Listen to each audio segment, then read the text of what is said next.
ಎಲ್ಲರಿಗೂ ನಮಸ್ಕಾರ. ನಾನು ನಿಮ್ಮ ಮಾಸ್ಟರ್ ಪ್ರಮೋದ್.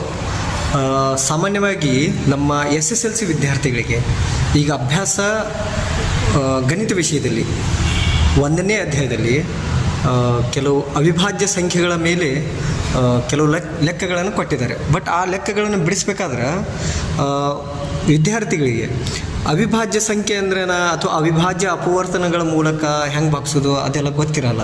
ನೋಡ್ರಿ, ಅವಿಭಾಜ್ಯ ಅಪವರ್ತನಗಳ ಮೂಲಕ ಲಸ ಮತ್ತು ಮಸ ಕಂಡು ಹಿಡೀರಿ ಅಂಥೇಳಿ ಅಂದ್ರೆ ಕ್ವಶನ್ ಅದ ಅಲ್ಲಿ ಮತ್ತು ಕೆಳಗೆ ಲೆಕ್ಕ ಕೊಟ್ಟಿದ್ದರು. ಬಟ್ ನಾ ಏನು ಮಾಡೋದು ಇವತ್ತು, ಅವಿಭಾಜ್ಯ ಅಪವರ್ತನಗಳ ಮೂಲಕ ಲಸ ಮತ್ತು ಮಸ ಕಂಡು ಹಿಡೀರಿ ಅಂದ್ರಲ್ಲ, ಇಲ್ಲಿ ಅವಿಭಾಜ್ಯ ಅಂದರೆ ಏನ, ಅಪವರ್ತನ ಅಂದ್ರೆ ಏನ, ಆಮೇಲೆ ಲಸ ಅಂದ್ರೆ ಏನ ಮತ್ತು ಮಸ ಅಂದ್ರೆ ಏನ, ಮತ್ತು ಅವಿಭಾಜ್ಯ ಅಪವರ್ತನಗಳು ಹಂಗಂದ್ರೆ ಏನ, ಇದನ್ನು ಸ್ವಲ್ಪ ತಿಳಿಸಿದೆ ಅಂದ್ರೆ ಆ ವಿದ್ಯಾರ್ಥಿಗಳು ಸುಲಭವಾಗಿ ಅಭ್ಯಾಸ 1.1 ಗಣಿತ ವಿಷಯದಲ್ಲಿ ಬರುವಂಥ ಭಾಗ 1ರಲ್ಲಿ ಅಭ್ಯಾಸ 1.1 ಸುಲಭವಾಗಿ ಬಿಡಿಸ್ತಾರೆ. ಇಲ್ಲಿ ಸ್ವಲ್ಪ ನೋಡ್ರಿ, ನಾವು ಮೊದಲಿಗೆ ಅವಿಭಾಜ್ಯ ಸಂಖ್ಯೆ ಮತ್ತು ಭಾಜ್ಯ ಸಂಖ್ಯೆ ಅಂದ್ರೆ ತಿಳ್ಕೊಂಡು. ಇಲ್ಲಿ ನೋಡ್ರಿ, ನಾನು 1 ಬರ್ದೀನಿ, 2, 3, 4, 5, 6, 7, 8, 9 ಬರ್ದೀನಿ. ಮುಂದೆ ನೀವು ಬರಿಬೋದು, ಎಷ್ಟು 10, 11, 12 ಎಷ್ಟು ಬೇಕಾದ ಸಂಖ್ಯೆಗಳನ್ನ ಬರೀರಿ.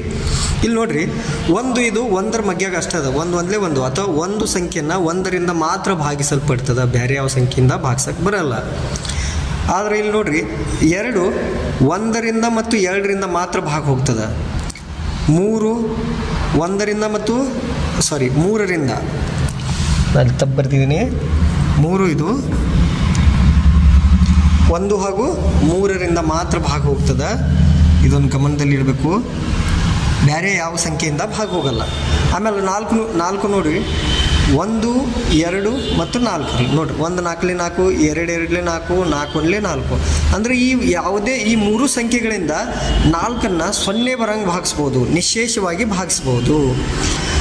5 ಇದು 1 ಮತ್ತು 5, 5 ಇದು 1 ಮತ್ತು 5 ಈ 2 ಸಂಖ್ಯೆಯಿಂದ ಮಾತ್ರ ಭಾಗ ಹೋಗ್ತದೆ. 6 1 2 3 6, 1 6 6, 2 3 6, 3 2 6, 6 1 6. 7 ಇದು 1 ಮತ್ತು 7ರಲ್ಲಿ ಮಾತ್ರ ಭಾಗ ಹೋಗ್ತದೆ, ಬೇರೆ ಯಾವ ಸಂಖ್ಯೆಯಲ್ಲಿ ಭಾಗ ಹೋಗಲ್ಲ.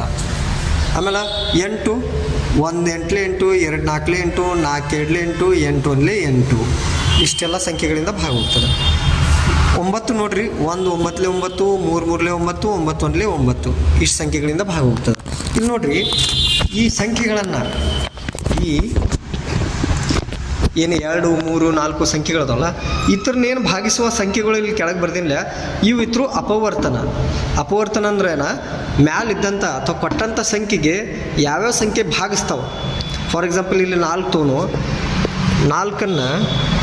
ನಾವು ಯಾವ್ಯಾವ ಸಂಖ್ಯೆಯಲ್ಲಿ ಭಾಗಿಸ್ಬೋದು, 1ರಲ್ಲಿ 2ರಲ್ಲಿ 4ರಲ್ಲಿ. ಸೊ 4ರ ಅಪವರ್ತನ ಯಾವುದು, 1 2 ಮತ್ತು 4 ತಿಳಿತು. ಅಂದ್ರೆ ಯಾವ್ಯಾವ ಸಂಖ್ಯೆಯಿಂದ ಭಾಗಿಸಲ್ಲ. ಈ ಫಾರ್ ಎಕ್ಸಾಂಪಲ್ 6ನ್ನು ಯಾವ್ಯಾವ ಸಂಖ್ಯೆಯಿಂದ ಭಾಗಿಸ್ಬೋದು, 1 2 3 6. ಇವು 4 ಸಂಖ್ಯೆ ಏನದವಲ್ಲ 6ರ ಅಪವರ್ತನ, ಇವಕ್ಕೇನಂತಾರೋ 6ರ ಅಪವರ್ತನ. ಅಂದ್ರೆ ಕೊಟ್ಟಂಥ ಸಂಖ್ಯೆಗೆ ಯಾವ್ಯಾವ ಸಂಖ್ಯೆದಿಂದ ನಿಶೇಷವಾಗಿ ಭಾಗಿಸ್ತೀವಿ, 0 ಬರಂಗೆ ಭಾಗಿಸ್ತೀವಲ್ಲ, ಅದಕ್ಕೆ ನಾವು ಆ ಸಂಖ್ಯೆಗಳಿಗೆ ಅಪವರ್ತನ ಅಂತೀವಿ. ಇಲ್ಲಿ ನಾವು ತಿಳ್ಕೊಬೇಕಾದ್ದು ಏನು ಮಹತ್ವದಂದ್ರೆ, ಅವಿಭಾಜ್ಯ ಸಂಖ್ಯೆ ಅಂದರೆ ಏನು, ಅವಿಭಾಜ್ಯ ಅಪವರ್ತನ ಅಥವಾ ಅವಿಭಾಜ್ಯ ಸಂಖ್ಯೆ. ಇಲ್ಲಿ ನೋಡ್ರಿ, ಯಾವ್ಯಾವ ಸಂಖ್ಯೆ 1 ಮತ್ತು ಅದರಲ್ಲೇನ, ಫಾರ್ ಎಕ್ಸಾಂಪಲ್ 2 ನೋಡ್ರಿ, 1 ಮತ್ತು 2ರಲ್ಲೇನ ಭಾಗ ಹೋಗ್ತದೆ. 3 1 ಮತ್ತು 3ಲೇನ ಮಾತ್ರ ಭಾಗ ಹೋಗ್ತದೆ. 4 ಹಂಗಿಲ್ಲ. 5 ನೋಡ್ರಿ, 1 ಮತ್ತು 5ರಲ್ಲಿ ಯಾವ್ಯಾವ 1 ಮತ್ತು ಅದ ಸಂಖ್ಯೆಲೆ ಯಾವ್ಯಾವ 7 ಐತೆ ನೋಡಿ, 1 ಮತ್ತು 7ರಲ್ಲಿ ಮಾತ್ರ ಭಾಗ ಹೋಗ್ತದೆ.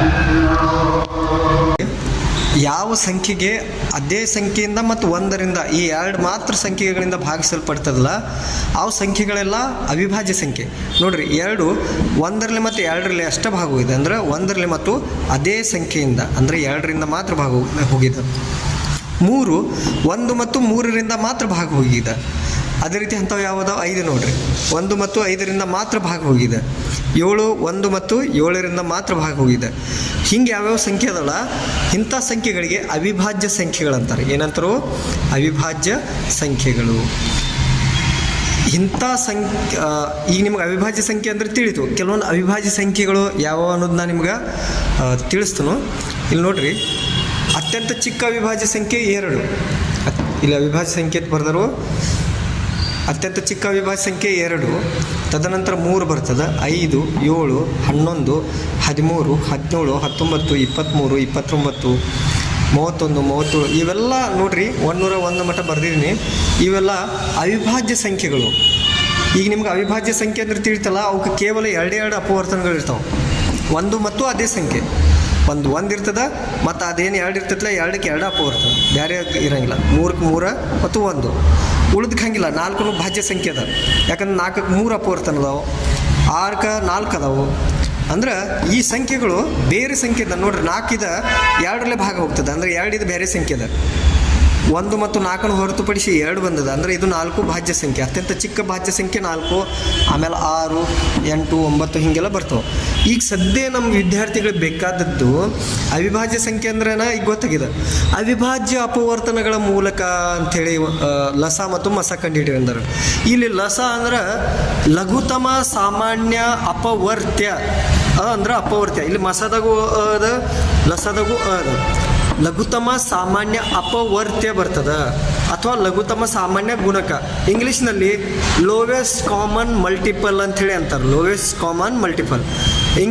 ಇಲ್ಲಿ ಮಸ ಅಂದ್ರೆ ಮಹತ್ತಮ ಸಾಮಾನ್ಯ ಅಪವರ್ತನ, ಮಹತ್ತಮ ಸಾಮಾನ್ಯ ಅಪವರ್ತನ. ಇಂಗ್ಲೀಷ್ನಲ್ಲಿ ಹೈಯೆಸ್ಟ್ ಕಾಮನ್ ಫ್ಯಾಕ್ಟರ್ ಅಂತಾರೆ. ಅಪವರ್ತ್ಯ ಅಂದ್ರೆ ಗುಣಕಗಳು, ಅಂದ್ರೆ ಗುಣಿಸ್ಕೋತ ಹೋಗುವಂಥ ಸಂಖ್ಯೆಗಳು. ಅಪವರ್ತನ ಅಂದ್ರೆ ಭಾಗಿಸುವಂಥ ಸಂಖ್ಯೆಗಳು. ಇದಕ್ಕೆ ಇನ್ನೊಂದು ಹೆಸರಲ್ಲಿ ಕರಿಬೋದು ನಾವು, ಮಹತ್ತಮ ಸಾಮಾನ್ಯ ಭಾಜಕಗಳು ಅಂತೇಳಿ ಅಂದ್ರೆ ನಡೀತದೆ. ಇಲ್ಲಿ ಲಸ ಮತ್ತು ಮಸದ ನಾನು ಅರ್ಥ ತಿಳಿಸಿದ್ದೀನಿ. ಇನ್ನು ನಮ್ಮ ವಿದ್ಯಾರ್ಥಿಗಳಿಗೆ ಅವಿಭಾಜ್ಯ ಅಪವರ್ತನಗಳ ಮೂಲಕ ಹೆಂಗೆ ಸಂಖ್ಯೆಯ ಲಸ ಮಸ ಕಂಡುಹಿಡಿಬೇಕು ಅದನ್ನು ತಿಳಿಸ್ತೀನಿ. ಇಲ್ಲಿ ನೋಡ್ರಿ, ನಾವೊಂದು ಸಂಖ್ಯೆ ಬರೆದಿದ್ದನ್ನು 12 ಹಾಗೂ 14 ನಾವೇನು ಕಂಡುಹಿಡಿಬೇಕಾಗಿತ್ತು, ಲಸ ಮತ್ತು ಮಸ.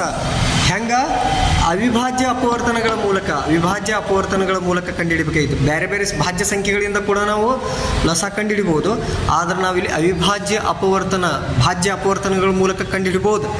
ಆದರೆ ಇಲ್ಲಿ ಪಾಯಿಂಟ್ ನೋಡಿ ರಿಪೀಟ್ ಮಾಡತ್ತೀನಿ, ಅವಿಭಾಜ್ಯ ಅಪವರ್ತನಗಳ ಮೂಲಕ ಲಸ ಕಂಡುಹಿಡಿದೈತಿ. ಇಲ್ಲಿ ಅವಿಭಾಜ್ಯ ಅಪವರ್ತನ ನಾ ಇಲ್ಲಿ ಬರ್ದೀನಿ, ಲಸ ಮತ್ತು ಮಸ ಬರ್ದೀನಿ. ಕೆಳಗೆ ಇಲ್ಲಿ 12 ಬರ್ದೀನಿ, ಇಲ್ಲಿ 14 ಬರ್ದೀನಿ. ನೋಡ್ರಿ, ಈ ಸಂಖ್ಯೆಗಳಿಗೆ ಯಾವ ಭಾಜ್ಯ ಸಂಖ್ಯೆ ಇಲ್ಲ. ಫಾರ್ ಎಕ್ಸಾಂಪಲ್ ಇಲ್ಲಿ 4 3 12 ಬರ್ತದೆ, 4ರಲ್ಲಿ ಭಾಗಿಸ್ಬೋದು, ಬಟ್ 4ರಲ್ಲಿ ಭಾಗಾಕಾರ ಮಾಡೋಂಗಿಲ್ಲ. ಅವಿಭಾಜ್ಯ ಸಂಖ್ಯೆ ಯಾವುದು, 2, 3, 5, 7 ಈ ಥರ ಯಾವ ಸಂಖ್ಯೆಯಲ್ಲಿ ಭಾಗ ಹೋಗ್ತೈತಿಲ್ಲ ಅಂಥ ಸಂಖ್ಯೆ. ಫಾರ್ ಎಕ್ಸಾಂಪಲ್ ಇಲ್ಲಿ ಕೊಟ್ಟೇನು ನೋಡ್ರಿ, ಇವೆಲ್ಲ ಅವಿಭಾಜ್ಯ ಸಂಖ್ಯೆ ಅದಲ್ಲ, ಇತ್ರನ್ನು ಬಳಸ್ಕೊಂಡಲ್ಲಿ ಅದಕ್ಕೆ ನಾವು ಅಪವರ್ತನ ಕಂಡು ಹಿಡಿದು ಲಸ ಕಂಡು ಹಿಡಿದಿಲ್ಲ. ನೋಡ್ರಿ, ಅತ್ಯಂತ ಚಿಕ್ಕ ಅವಿಭಾಜ್ಯ ಸಂಖ್ಯೆ 2, 2ರಲ್ಲಿ ಇದು ಹೋಗ್ತದೆ. 2 6ಲೆ 12. ನಂತರ ಈ 6 ಎಷ್ಟರಲ್ಲೇ 2ರಲ್ಲೇ ಭಾಗ ಹೋಗ್ತದೆ, 2 3ಲೆ 6. ನಂತರ ಈ 3 ಎತ್ತರಲ್ಲಿ ಭಾಗ ಹೋಗ್ತದೆ, 3ಲೆ ಹೋಗ್ತದೆ, 3 1ಲೆ 3. ನೋಡಿರಿ, ಇಲ್ಲಿ ಬರುವಂಥ ಸಂಖ್ಯೆಗಳೆಲ್ಲ ಇವು ಅವಿಭಾಜ್ಯ ಇರಬೇಕು. ಏನಿರಬೇಕು, ಅವಿಭಾಜ್ಯ. 2 ಅವಿಭಾಜ್ಯದ 2 ಅವಿಭಾಜ್ಯದ 3. ಇಲ್ಲಿ 2 ಸಲ ಬರ್ತು 12ರದ, ಇಲ್ಲಿ ಬರೀ ನಾವು 12 = 2 ಸಲ ಬಂದೈತಿ, 2 ಸಲ ಬಂದೈತಿ, 2 ಘಾತ 2 ಗುಣಿಸು 3. ಇದು 12ರ ಅಪವರ್ತನಗಳು. ನೋಡ್ರಿ, 2 ಅವಿಭಾಜ್ಯ ಅಪವರ್ತನಗಳು. 2 ಅವಿಭಾಜ್ಯ ಸಂಖ್ಯೆ ಐತಿಲ್ಲ, 3 ಅವಿಭಾಜ್ಯ ಸಂಖ್ಯೆ ಐತಿಲ್ಲ, ಇವು 12ರ ಅಪವರ್ತನಗಳು. ಇನ್ನು 14ನ್ನ ನೋಡ್ರಿ, ಅತ್ಯಂತ ಚಿಕ್ಕ ಸಂಖ್ಯೆ 2, 2 7ಲೆ 14. ನಂತರ 7 ಇದು ಆಲ್ರೆಡಿನ ಅವಿಭಾಜ್ಯ ಸಂಖ್ಯೆ ಅದ. ಇಲ್ಲಿ ನೋಡ್ರಿ, ಅವಿಭಾಜ್ಯ ಸಂಖ್ಯೆ ಲಿಸ್ಟ್ನಾಗ 7 ಅದ ಇಲ್ಲ, ಸೊ 7ಲೇನ ಭಾಗ ಮಾಡಿರಿ, 7 1ಲೆ 7. ಸೊ 14ರ ಅಪವರ್ತನ ಏನೇನು ಬರ್ತಾವೆ ಇಲ್ಲಿ ಬರೀ ನೋಡಿ. 14 = 2 × 7.